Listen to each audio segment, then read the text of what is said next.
Buenos días, me llamo Carlos Roberto Rachón, estudio en la Universidad Rafael Landívar. Mi carrera es Ciencias Jurídicas y Sociales. Mi curso es Historia del Derecho 1 y mi catedrático es Gustavo Adolfo Orellana Portillo.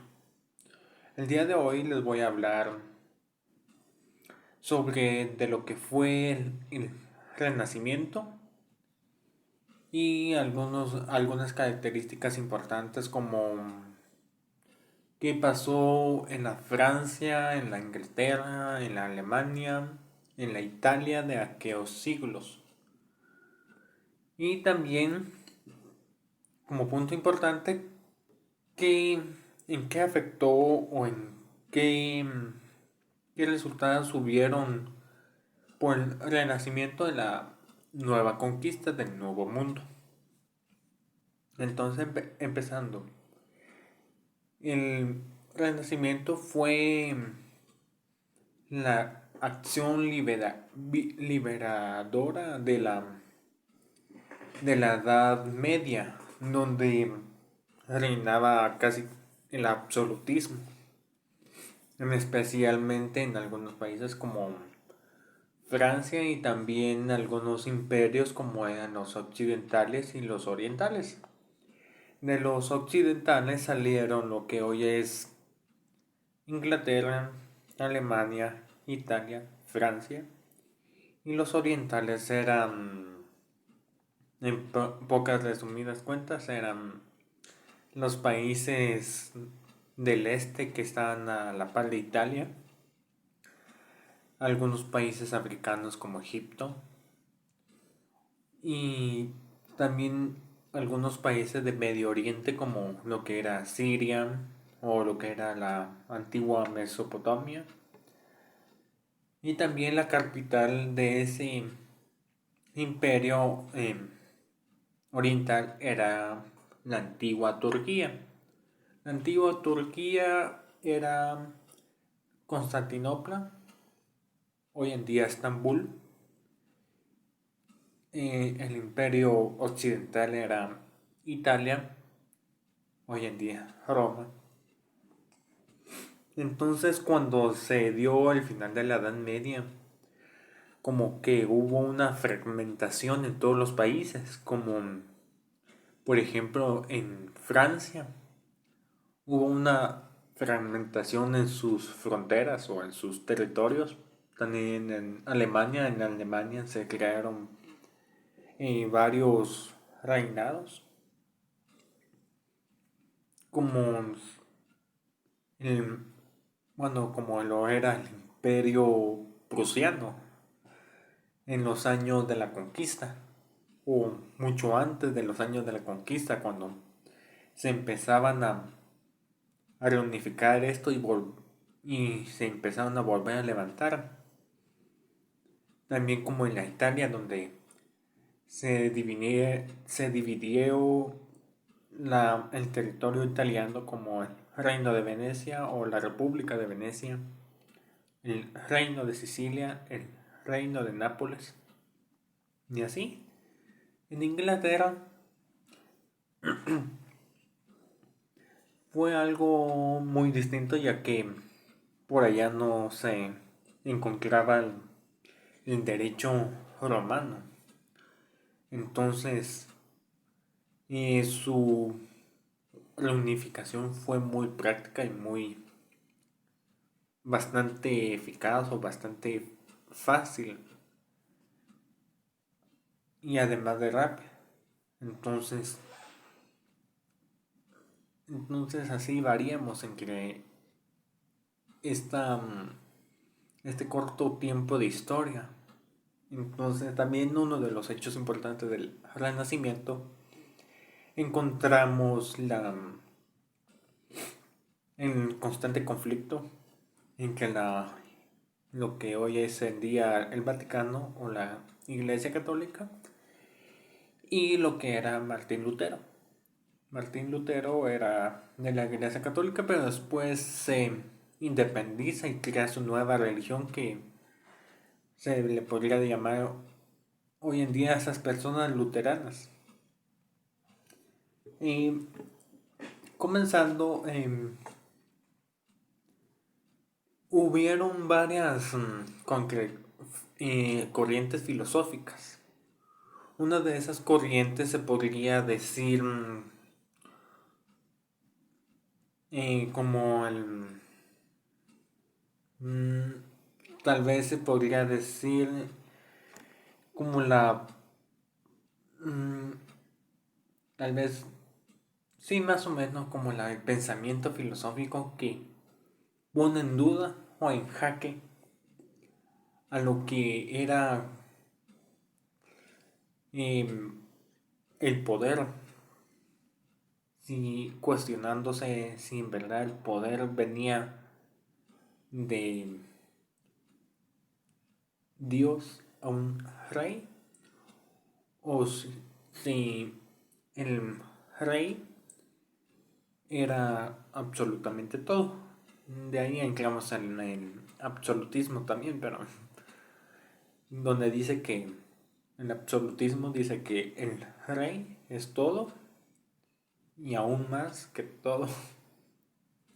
Entonces se podría decir que eso fue una de las corrientes filosóficas como muy controversiales en aquellos tiempos.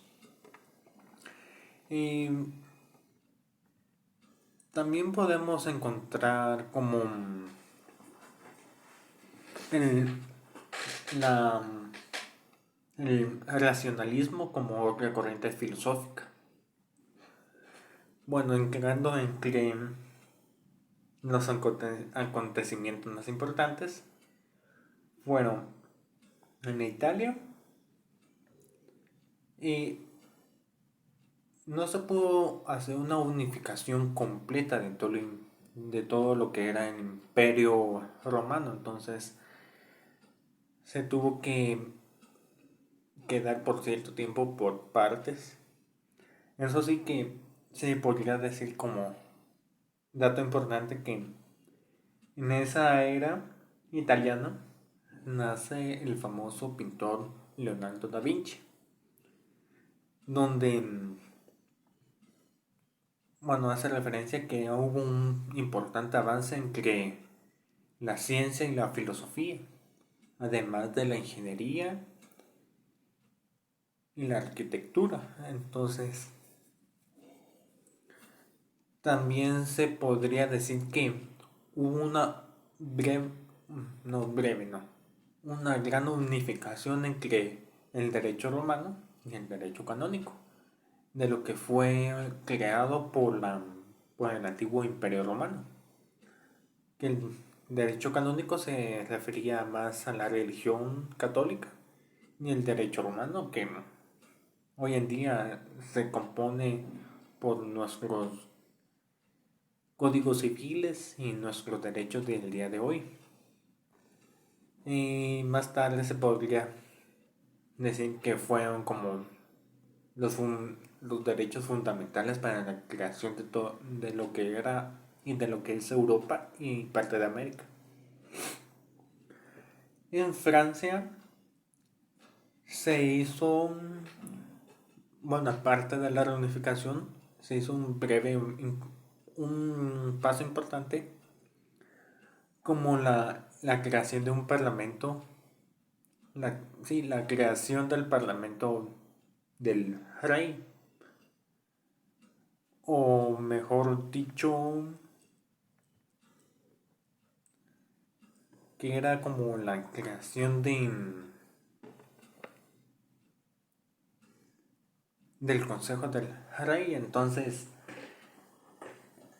pues se podría decir que esto es como un encaje actual, bueno, exceptuando los países que son de América, porque en América no tenemos ningún rey y ya no somos colonias. Entonces, de lo que hoy, de lo que hoy es, entonces podría decir que son las bases actuales de los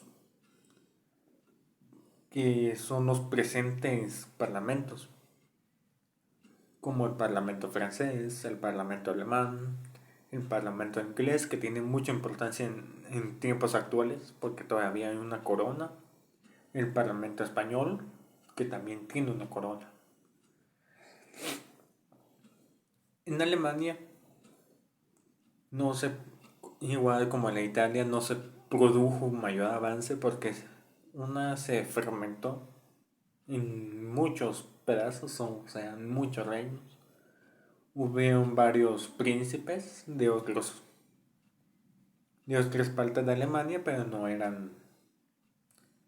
estaban los reinos, no estaban unificados. Entonces,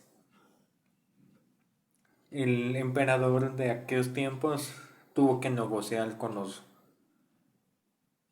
estos príncipes, con los feudales, con los encargados los encargados, que eran los feudales, para vigilar cada provincia y recolectar dinero o impuestos.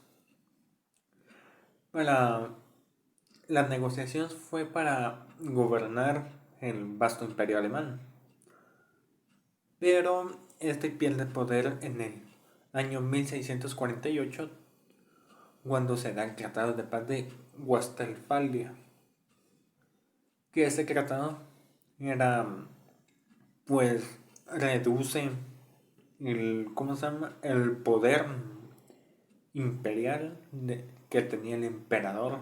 Entonces, en vez de ganar poder o ganar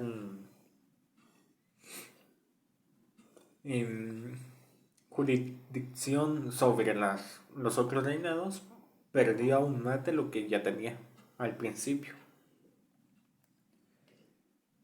En España, como ya dijimos, aparte de la reunificación de todos los países en diferentes, como Alemania y ya los mencionados, excepto sí, Alemania e Italia, España también hizo más o menos de lo que hoy es una alianza entre reinados bueno, de lo que hoy es gracias al matrimonio de Isabel y Felipe se da la gran corona española, de lo que en aquellos tiempos era el sistema de gobierno era absoluto. Además de que pues,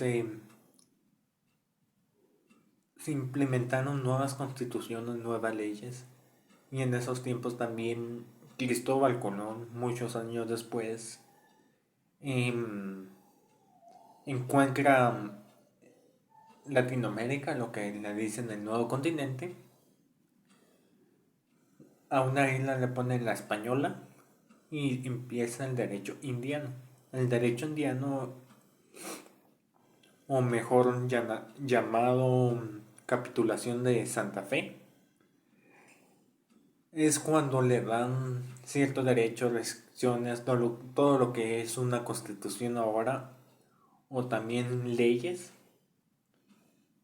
Eh, Todo eso se le dio a las colonias, como en Guatemala, que antes era el antiguo reinado guatemalteco, el antiguo reinado mexicano, o antes se llamaban provincias.